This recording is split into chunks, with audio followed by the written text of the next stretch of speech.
Hai guys, kenalin nama aku Husnunisa Nabila. Aku mahasiswa dari Stikes Ria Global Yogyakarta semester 6 kelas EKM 6. Nah, kali ini aku akan mengedukasi salah satu keluarga aku mengenai konsumsi gula dan garam yang seimbang. Nah, kali ini aku bersama keponakan aku. Perkenalkan diri. Nama saya Lailatul Istijabah, kelas 3 SMP. Oke. Selanjutnya, saya akan memberikan beberapa pertanyaan. Nah, kalau dalam satu hari biasanya mengkonsumsi gula dan garam itu berapa sendok? Berapa ya? Kalau gula paling 3 sampai 4 sendok. Kalau garam? Garam itu nggak tahu. Oke, nggak tahu. Nah, kira-kira kamu udah paham belum konsumsi gula dan garam yang seimbang itu takarannya berapa sendok? Belum. Nah, jadi mengkonsumsi gula dan garam yang seimbang itu biasanya untuk per orang itu kalau gula itu maksimal 4 sendok, kalau misal garam itu maksimal 1 sendok. Nah, jadi jangan sampai kita mengkonsumsi garam melebihi itu. Nah, selanjutnya itu kira-kira kamu tahu nggak pentingnya mengkonsumsi gula dan garam yang seimbang itu apa? Nah, jadi pentingnya mengkonsumsi gula dan garam yang seimbang itu untuk menjaga keseimbangan nutrisi dalam tubuh. Nah, jika konsumsi gula dan garam tidak seimbang, maka akan meningkatkan resiko penyakit kronis.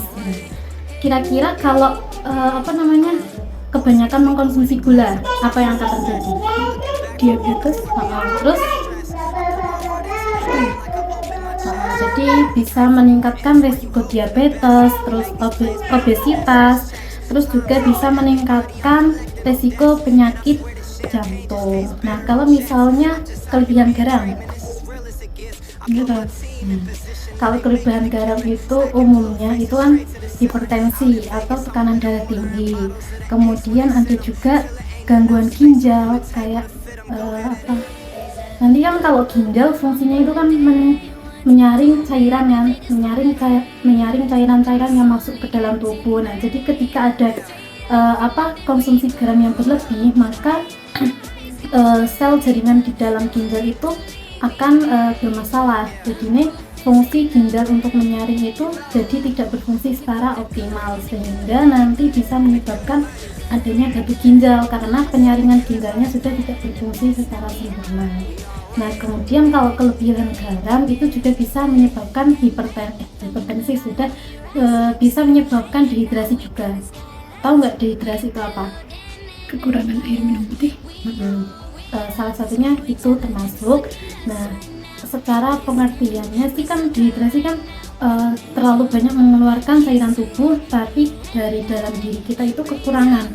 Jadi kita kurang air, kurang mengkonsumsi air juga bisa, dan juga karena disebabkan kebanyakan mengkonsumsi garam. Nah, jadi alangkah baiknya kita anggota keluarga kita juga mengkonsumsi gula dan garam itu secara seimbang. Nah, cara mengurangi konsumsi gula dan garam secara seimbang, kira-kira apa yang bisa kamu lakukan? Yang kira-kira kamu paham? Mengurangi konsumsi gula dan garam berarti kan. Nah, contoh dalam penerapannya nanti kayak supaya nggak kebanyakan mengkonsumsi gula dan garam gitu. Paham nggak tahu.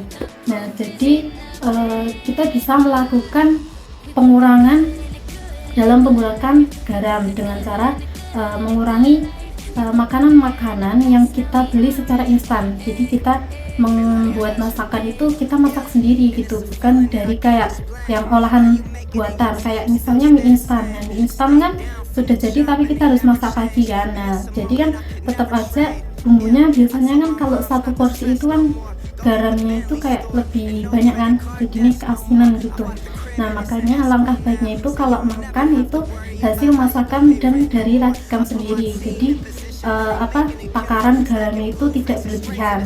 Nah, kalau untuk minuman kita harus bisa mengurangi minuman yang kemasan. Jadi baiknya itu kita mengkonsumsi air putih yang banyak. Terus kalau misal kita mau minum yang manis-manis boleh, kayak misal teh, terus kopi gitu kan. Tapi takarannya kalau bisa maksimal tuh satu hari itu adalah 4 sendok atau maksimal banget itu ya 5 sendok. Nah, tapi harus menghindari minuman yang kadar gulanya itu tinggi, kayak misalnya teh dari yang teh yang udah kemasan kan banyak dari berbagai jenis merek. Terus minuman yang berkedok jus itu kan biasanya udah banyak terlalu banyak gula gitu kan, mesti rasanya manis banget. Nah, langkah selanjutnya yaitu mengkonsumsi buah dan sayur. Nah, jadi buah-buahannya itu kalau bisa buah-buahan yang segar, jadi bukan buah-buahan yang sudah diolah di dalam kemasan yang kayak tadi jus yang udah dikemas gitu kan. Nah, itu kan otomatis udah banyak mengandung gula tambahan. Nah, kalau misalnya buah asli yang segar, yang itu kan berarti kan gulanya masih asli, bukan ada gula tambahan.